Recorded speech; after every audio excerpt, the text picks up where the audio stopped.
ही खाना बनाई देब कहमे त गोरा बोदा भाई देब हम ही खाना बनाई देब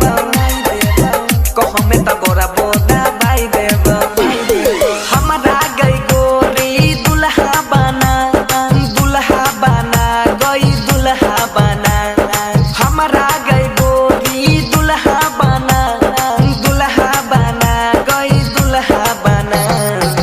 हम ही खाना बनाई देब कहमे त गोरा बोदा भाई देब हम ही खाना बनाई देब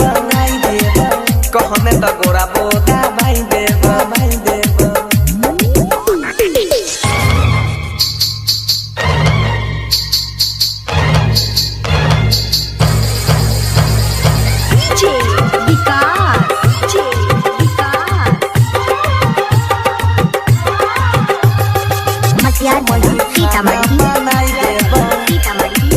कहमे त गोरा बोदा भाई देब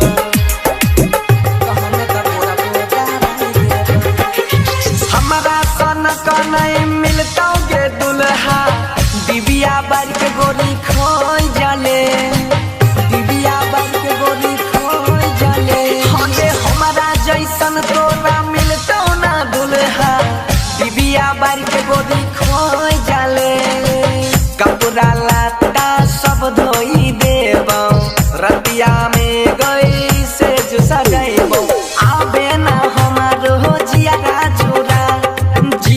जुरा गई जियारा जुरा हम ही खाना बनाई देब कहमे त गोरा बोदा भाई देब रोज रोज खाना बनाई देब सुतला में गोरा बोदा भाई देब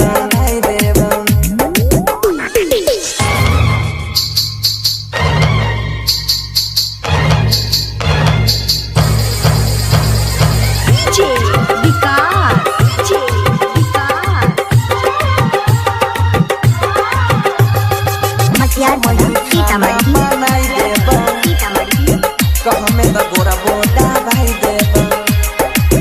कहमे त गोरा बोदा भाई देब अगे कोनो चीज के तोरा कमी नहीं होता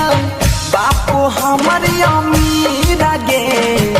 बापू हमर अमीर गे अगे कोनो चीज के तोरा कमी नहीं होता बापू छै हमर अमीर गे कहे छो बनसी सुन के गोरी अजब गजब के लागै छौ जोली।